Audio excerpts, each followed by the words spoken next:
अगं काय इशू, तू मला थोबाडीत का मारलंस? काय बिघडवलंय मी तुझं आता? आणि तू हे काय बोलतीयस? मी तुला फसवणार? अगं तू काही चेष्टा करतीयस काय माझी? गप्प बस मंग्या. जास्त भोळं बनायचा प्रयत्न नको करूस. बहिणी अगदी खरं बोलल्या होत्या की त्यांनी तुला या कपल पार्कमध्ये एका मुलीबरोबर पाहिले आणि घरी येऊन मला त्यांनी सगळं सांगितलं. अगं इशू, हे काय? हा मंग्या तर खरंच एका मुलीबरोबर आहे. याचा अर्थ रितू खरं बोलत होती. आणि हे सगळं काय मंग्या? माझ्या बहिणीच्या फिलिंग्स बरोबर खेळायला तुला लाज नाही वाटत का? कोण आहे ही मुलगी? अगं काव्या दिदी, तुम्ही दोघी हे काय बोलताय? ही मुलगी तर माझी बहीण आहे आणि आमच्या दोघांमध्ये असं तसं काहीच नाहीये. काय? अगं ये, बोल ना यांना की तू माझी बहीण आहेस ते.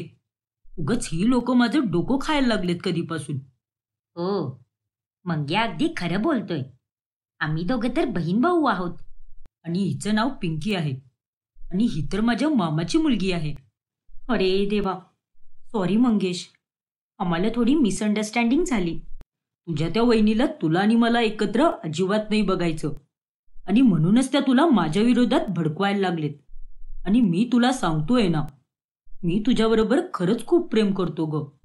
आणि मी काही असा तसा माणूस नाहीये. हो मंग्या, तू अगदी बरोबर बोलतोयस आणि मला माफ कर. मी उगाच तुझ्यावर शक केला आणि तुला थोबाडीत पण मारली. अगं जाऊ दे ग, चालायचंच. पण या सगळ्यामध्ये तू तर एक घोटाळाच करून बसलीयस. तुझ्या वहिनीला आता सगळं समजून गेलं असणार आहे की तुझं आणि माझं लफडं चालू आहे. हो ना मंग्या, मग आता काय करायचं? अगं जाऊ दे, समजलं तर समजू दे तिला, कारण तिच्याकडे काहीच पुरावा नाहीये. आणि पुराव्याशिवाय आई आणि रितू तिच्यावरती विश्वास पण नाही ठेवणार. हा, मग तर काही टेन्शनच नाही. मग ईशानी आणि काव्य आता तिथून निघून जातात. आणि त्यानंतर अरे वा मंग्या, ही आयटम तर तुझ्या प्रेमात अगदी वेडीच दिसतीये. मग काय, पण तू पण काही कमी नाहीयेस बर का. जर ती माझी आयटम आहे तर तू माझा आयटम बॉम्ब आहेस. चल चल, उगाच नाटक नको करूस. मग घरी आल्यानंतर काय झालं ईशानी? आता तर तुझे डोळे उघडले की नाही? अगं मी तुला पहिलाच सांगितलं होतं की तो मुलगा चांगला नाहीये. अगं तो कुठे आणि तू कुठे? पण जे झालं ते चांगलंच झालं, जे आज तुझ्या समोर सगळं खरं आलं. बास करा वहिनी, किती बोलणार आहे अजून? तुम्ही जसं बोलताय तसं काहीच नाहीये आणि तुम्हाला माझा आनंद बघवत नाही का? जे बघेल तेव्हा मला त्रासच देत असता. ईशानी, अगं हे तू काय फालतूचं बोलतीयस? गप्प बसा वहिनी, आणि तुम्ही तर माझ्यापासून लांबच राहा. चल काव्या दिदी. हो ईशानी. मग त्या दोघी तिथून निघून जातात आणि रितूला या गोष्टीचं खूपच आश्चर्य वाटतं. हा मंग्या तिला असं काय बोलला असेल जी ईशानी त्याच्या परत बोलण्यात आली? यांचं काय चालू आहे यांनाच माहिती. मग दुसऱ्या दिवशी, अगं काय काव्या दिदी, तू चाललीस पण? हो ईशानी, रिषभ आता परत आलाय ना, त्यामुळे मला जावंच लागेल. आणि आता काय करू शकतो आपण पण? लग्नानंतर तुझं पण आयुष्य असंच होऊन जाईल. निम्मा जीव माहेरी तर निम्मा जीव सासरी. पण काव्या, स्वतःची जरा काळजी घे. हो आई, तू पण काळजी घे. अरे देवा, हा निहार तर ऑफिसला निघून गेलाय. अच्छा रितू, एक काम कर, माझं हे सगळं सामान गाडीत ठेवून दे. अहो पण दीदी, माझा डावा हात काल रात्रीपासून खूपच दुखतोय. अगं कसली काम चुकार आहेस तू? डावा हात दुखतोय तर उजव्या हाताने काम कर ना. तुझ्या नंदेसाठी तू एवढं पण नाही करू शकत का? चल लवकर ठेवून देते सामान आता. कधीची गाडी उभी आहे तिथे आणि गाडीचं भाडं पण वाढतंय. ठीक आहे आई. मग रितू आता काव्याचं सगळं सामान गाडीत नेऊन ठेवून देते आणि त्या गोष्टीचा तिला खूपच राग येतो. मग काव्य आता घरी गेल्यानंतर ती सोनाक्षी बरोबर फोनवर बोलायला लागते. हो खरंच वहिनी, असं वाटतंय जसं माझ्या डोक्याचा तापच निघून गेलाय. नाहीतर या दोघी नंदांनी मिळून माझं डोकंच खराब केलं होतं. बरं झालं जे ती काव्य निघून गेली. आणि आता तू पण ये माहेरी राहायला, ते पण 7-8 दिवसासाठी. अगं, जर तुझ्या सासूच्या मुली त्यांच्या माहेरी येऊन राहू शकतात तर त्यांच्या घरच्या सुनेला पण माहेरी जाण्याचा पूर्ण हक्क आहे. हो वहिनी, हे तुम्ही अगदी बरोबर बोललात. आणि मला पण घरी यायची खूपच इच्छा आहे. मी एक काम करते, उद्याच आईशी या विषयाबद्दल बोलते आणि मग सामान बांधून येऊन जाते मी तिकडे. मग तुम्ही, मी आणि आई आपण तिघी मिळून खूपच मजा करू. ठीक आहे रितू, लवकर ये. मी आणि आई तुझी वाट बघतोय. मग दुसऱ्या दिवशी ज्यावेळी रितू तिच्या सासूबरोबर या गोष्टीवरती बोलायला जाणारच असते. अहो आई, मला तुम्हाला काहीतरी सांगायचंय. अगं, ते सगळे नंतर सांगत बस. त्याच्या आधी मलाच तुला काहीतरी सांगायचे. तुझी मोठी नणंद अपूर्वा आणि माझा नातू क्रिश येतोय घरी. अरे देवा. अहो पण आई, मी तर तुम्हाला इथे हे सांगायला आले होते की मला पण माहेरी जायचे 7-8 दिवसांसाठी. मी एक काम करते, घराची सगळी साफसफाई करून ठेवते, मग जाईल मी माहेरी. काय? नाही नाही, असं नाही होऊ शकत. अगं, ज्यावेळी अपूर्वा इथे असेल त्यावेळी तू तुझ्या माहेरी कशी काय जाऊ शकतेस? अहो पण आई, मी तर किती दिवसानंतर चालली आहे माहेरी. आणि दर 15 दिवसानंतर अपूर्वा दिने तर काव्यादी इथे येऊनच राहत असतात. मग मी माहेरी कधी जाणार? मला पण माझ्या घरी जाऊन राहायचे. जसं तुमच्या मुली इथे आपल्या घरी येऊन राहतात तसंच मला पण माझ्या घरी जायचे. हे बघ रितू, तुला माहेरी जाण्यासाठी मी नाही म्हणत नाहीये, पण आत्ता नाही. त्यामुळे हा विषय इथेच संपला आणि यावर आता मला काहीच ऐकायचं नाहीये. जा आता, कामाला लाग जा. रितूला खूपच वाईट वाटतं आणि ती आता रागामध्ये सगळी तयारी करायला लागते. आणि ज्यावेळी अपूर्वा आणि क्रिश घरात येतात त्यावेळी रितूचं काम अजूनच वाढून जातं. असंच एके दिवशी, अगं लवकर चल रितू, नाहीतर पिक्चर चालू होऊन जाईल. अरे हो बाबा, आले. चल. मामी मामी, तुम्ही दोघे पिक्चरला चाललात ना? मला माहितीये. चला, मी पण येतो तुमच्या बरोबर. आणि आपण मम्मा, ईशानी मौसी आणि आजीला पण घेऊन जाऊ बरोबर. अरे नाही क्रिश, आता तिकीट्स ऑलरेडी बुक झालेत. आपण सगळेजण परत कधीतरी जाऊ. नाही, मला पण यायचे तुमच्या बरोबर. मामा, प्लीज घेऊन चल ना मला पण.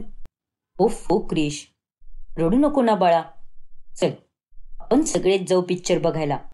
मी तुम्हा सगळ्यांचे तिकीट्स काढतो. मग तर ठीक आहे ना? येई. अरे पण निहार. It's okay Ritu. अगं लहान आहे तो आणि तो थोडी ना येते नेहमी येत असतो. अरे काय तू पण. रितूला आता खूपच राग येतो कारण तिला आता पिक्चर बघायला सगळ्या फॅमिली बरोबर जावं लागतं आणि त्या कारणाने तिला निहार सोबत 1 मिनिट सुद्धा वेळ घालवायला नाही मिळत. घरी आल्यापासून अपूर्वा फक्त आरामच करत असते आणि क्रिशला अंघोळ घालण्यापासून बाकीचे सगळे काम आता रितूलाच करावे लागतात. अहो तुम्हाला सांगू नाही शकत वहिनी की ही बाई मला किती त्रास देतीये. अहो त्या तर विसरूनच गेलेत की त्यांचा एक मुलगा पण आहे आणि त्या एक आई आहेत. त्या मुलाचं सगळं मलाच करावं लागते.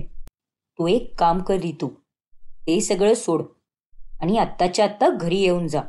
खूप झालं आता. तुझं हे नंदांनी भरलेलं सासर कधीच सुधारणार नाहीये. अगं राहू दे त्या लोकांना एकट्यानेच. पण वहिनी, हे जेवढं बोलतोय तेवढं सोपं नाहीये ना.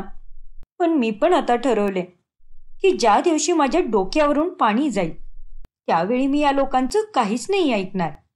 मग पुढे एके दिवशी, मम्मा मम्मा, मला चॉकलेट मिल्कशेक पाहिजे, प्लीज बनवून दे ना मला.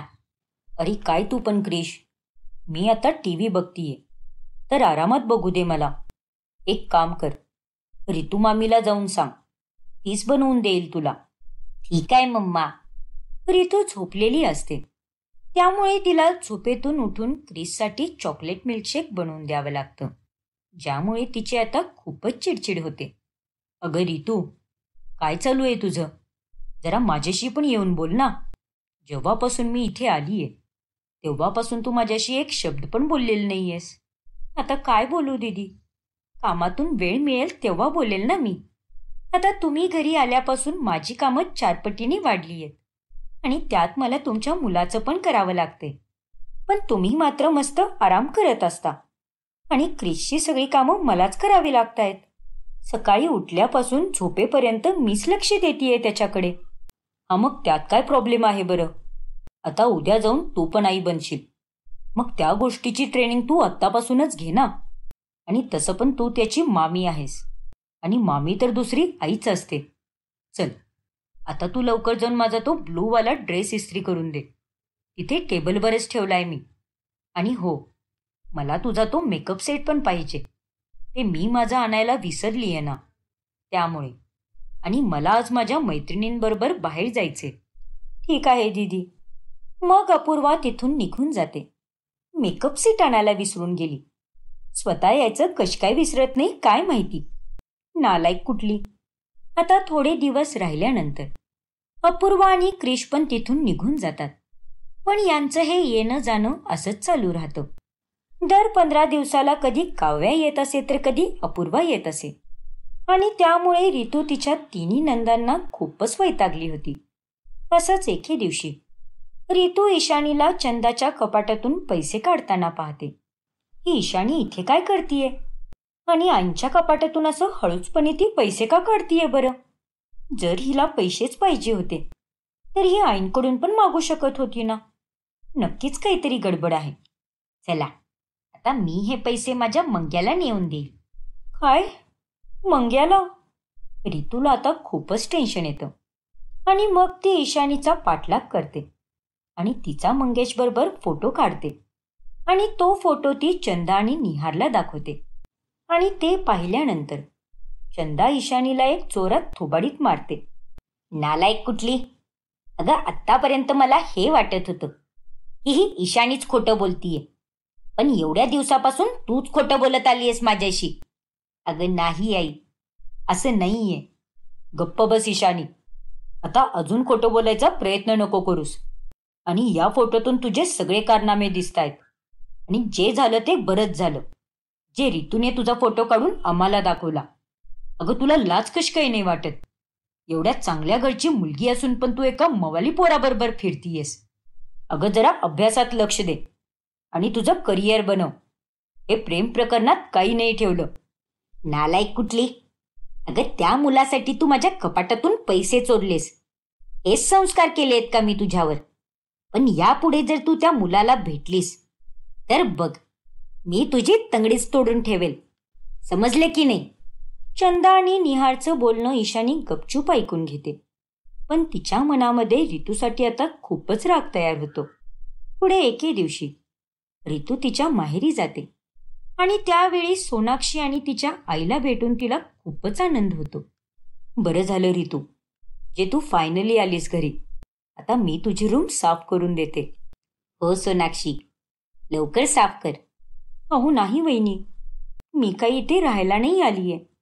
फक्त दिवसभर थांबेल आणि रात्री मला निहार घ्यायला येऊन जाईल. काय? अगं पण का रितू? कारण आईंची तब्येत खूपच खराब आहे आणि ईशानीची पण एक्झाम चालू आहेत. त्यामुळे मला तिथे थांबावंच लागेल. अरे यार. जाऊ दे रितू, आज नाही तर नंतर कधीतरी. कारण तुझा आता पहिला तुझ्या सासरच्या लोकांकडे लक्ष पाहिजे, ना की माहेरच्या लोकांवर. गप्प बस आई, तू तर या संसाराच्या गोष्टी बोलूच नकोस. अगं तुझं ऐकूनच मी एवढी फसून गेलीये. असं वाटतंय की लग्न करून मी खूपच मोठी चूक केलीये आणि त्याच गोष्टीचा मला खूपच तावा होतोय. या जन्मात तर ही लोक मला भेटली, पण पुढच्या जन्मात तर मला या लोकांचं तोंड पण नाही बघायचं. असं नसतं बोलायचं बाळा. आता ते सगळं जाऊ दे.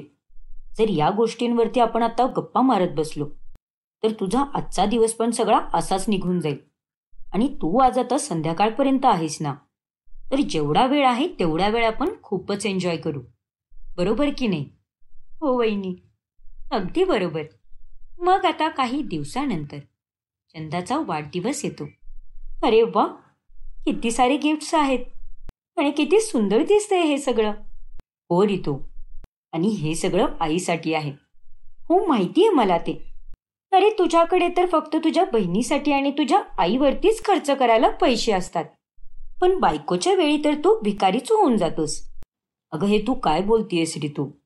असं काहीच नाहीये. चल चल, उगच झाडू बनवून सफाई नको देऊस. आधीच मला खूप कामं पडली आहेत. खूप काही आवरायचंय अजून मला. आणि आपल्या घरी कोणती नोकराणी पण नाही येणार आहे. मग रितू आता सगळी साफसफाई करायला लागते की तेवढ्या दारामध्ये काव्या, अपूर्वा आणि क्रिश येतात. तुम्ही सगळेजण, ते पण बॅगा घेऊन. हो रितू, आता आईचा वाढदिवस जे आहे त्यामुळे आम्हाला इथे राहायचा एक चांगलाच चान्स मिळालाय. हॅपी बर्थडे आजी. एक काम कर रितू, सगळ्यांसाठी गरमागरम नूडल्स नाहीतर खिचडी बनव. खूप भूक लागली आहे आम्हाला. आणि हो, क्रिशला या ड्रेसमध्ये खूपच त्रास होतोय, तर पहिला जाऊन त्याचे कपडे चेंज कर.